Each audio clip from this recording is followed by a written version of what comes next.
Magnilagang baboy naman tayo guys. Meron tayong sibuyas, nor cubes na pork, patatas, at meron din tayong carrots. Wala dapat talaga akong ilalagay na carrots, pero dahil meron sa rep ay inilagay ko na kaysa masayang. Meron din tayong beans, repolyo, at syempre yung mas lalong nagpapasarap na saging na saba, yung baboy. Kaya yan, naggisa na ako ng sibuyas. At isinunod ko na yung pamintang buo natin dyan. Huwag nyo na lang pansinin guys yung medyo nangingitim na kaldero natin. Ang bilis kasi talagang masunog. After ko nga maggisa ng paminta at sibuyas, nilagay ko na nga yung ating pork. Inantay ko lang siya na medyo mag brown brown. Actually guys, yung iba kasi hindi talaga naggigisa ng baboy pagka nagninilaga, pero ako mahilig kasi ako maggisa bago magluto. Tapos yun, naglagay na nga ako guys ng sabaw.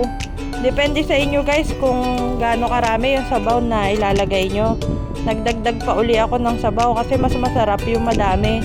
Lalo na ngayon, malamig yung panahon dito. Kaya naman mas masarap maghigop ng sabaw.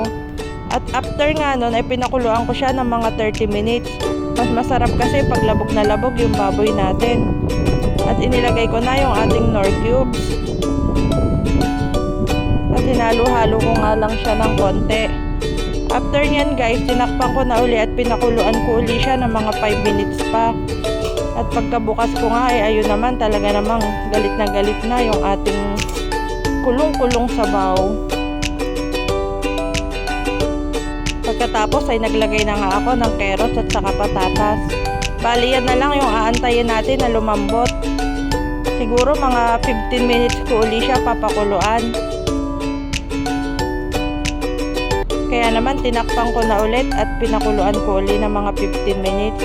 After 15 minutes guys nga is, ayan, binuksan ko na ulit. At malambot na nga yung patatas saka yung carrots natin. At naglagay na ako ng pampalasa natin, patis.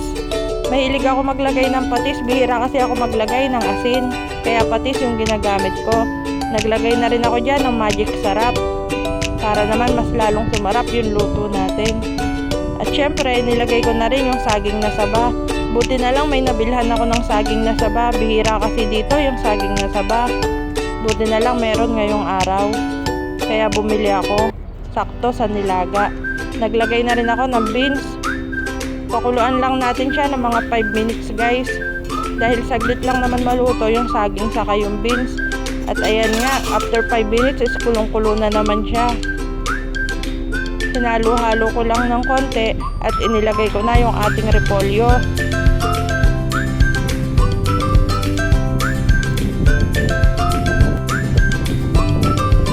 At yan, halo-halo ko lang ng konti. Bali, papakuluan lang uli natin siya ng mga 5 minutes pa para naman maluto yung ating repolyo.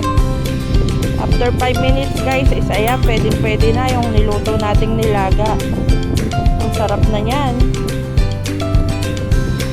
Saktong-sakto sa malamig na panahon. Winter kasi ngayon dito sa Taiwan. Kaya ang sarap maghigop ng maiinit na sabaw. Maraming salamat nga pala guys sa panonood ng video ko. Hanggang dito na lang at kami kakain muna, gutom na. My YouTube channel, Kabato Vlogs. Please like, subscribe, and click the notification button. Thank you!